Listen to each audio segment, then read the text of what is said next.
Hello' hello' শইকা ক'ত আছে আপুনি আপোনাৰ বাবে ৱেইট কৰি আছোঁ মিটিং ষ্টাৰ্ট হ'ব এতিয়া উই আৰ গেটিং লেট অ' ছাৰ পালোহি আৰু এই গাড়ী মাজতে বেয়া হ'ল। হোৱাট দ্য হেল গাড়ী বেয়া হ'ল আপুনি মোক ফোন নকৰিলে কিয় মই ড্ৰাইভাৰ পঠিয়াই দিলোঁ হয় নহয় ছাৰ অটত আহি আছোঁ।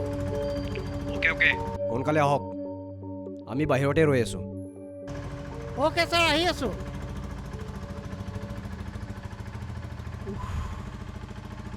তেৰণ অ' ছাৰ বলক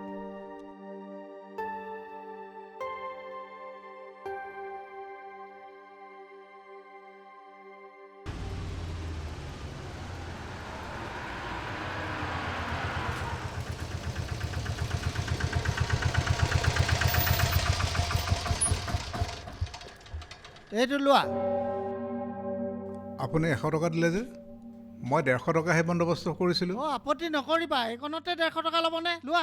নোৱাৰিম ছাৰ ৰাজগড়ৰ পৰা ছুপাৰ মাৰ্কেটলৈ 150 টকা ভাড়া মই যিটো বন্দবস্ত কৰিছিলোঁ সেইটোৱে দিয়ক। মাথা গৰম হৈ আছে যুক্তি তৰ্ক নকৰিবি যিটো দিছোঁ ল। ক্ষমা কৰিব ছাৰ মই আপোনাৰ মাথা গৰম কৰা নাই মোৰ খালি পইচাটো দিলে লেঠা শেষ। সাধাৰণ অট' চালক হয় তই মোৰ লগত তৰ্ক কৰ মোক চিনি পোৱা নাই। নহয় ছাৰ আপুনি দিবই লাগিব মই বেছিকৈও বিচৰা নাই যিটো ভাড়া হয় সেইটোহে বিচাৰিছোঁ। ল এইটো ল তৰ্ক কৰি নাথাকিবি।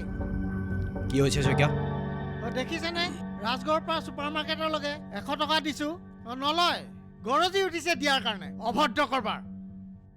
ষ্টপ ইট শইকীয়া 150 টকা এতিয়া দি দিয়ক তেখেতক ছাৰ মানে দিয়ক বুলি কৈছোঁ নহয় এতিয়া দিয়ক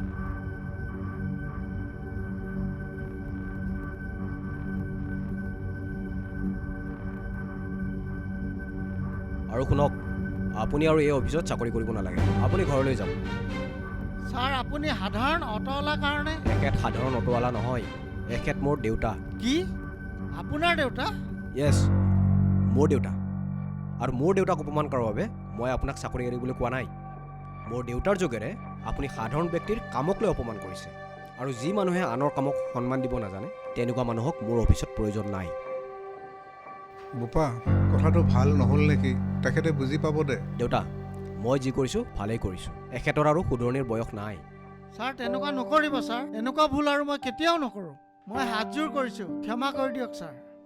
ক্ষমা মোক নহয় এখেতক খোজক হ'ব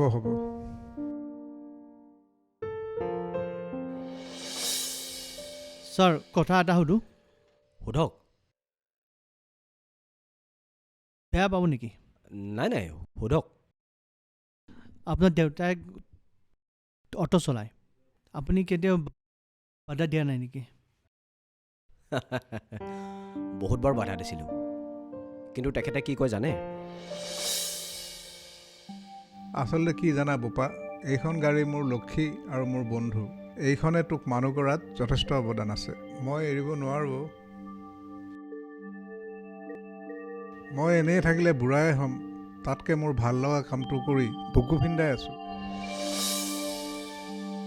হয় এইটোৱে আজিৰ আমাৰ কাহিনী আছিল আপোনালোকে চাই নিশ্চয় ভাল পালে ইয়াৰ পৰা আমি 3টা কথা শিকিব পাৰোঁ প্ৰথম কথাটো হৈছে যে আনৰ কৰ্মক সদায় সন্মান কৰিব লাগে 2 নম্বৰটো কৈছে যে কামৰ কেতিয়াও সৰু বৰ নাই সকলো কামেই সমান বুলি ভাবিব লাগে আৰু 3 নম্বৰটো হৈছে যে অযুক্তিকৰ কথাত কেতিয়াও তৰ্কত লিপ্ত হ'ব নাপায় আমাৰ এই কাহিনীটো চাই আপোনালোকৰ যদি ভাল লাগিল তেনেহ'লে শ্বেয়াৰ কৰক আৰু কমেণ্ট কৰক আপোনালোকৰ কেনে লাগিল আৰু অনাগত দিনত যদি আমাৰ এনেকুৱা কাহিনী ভিত্তিক ভিডিঅ' আপোনালোকে চাবলৈ মন কৰে তেনেহ'লে আমাৰ চেনেল জীৱন জ্ঞান তৰংগ ছাবস্ক্ৰাইব কৰক ধন্যবাদ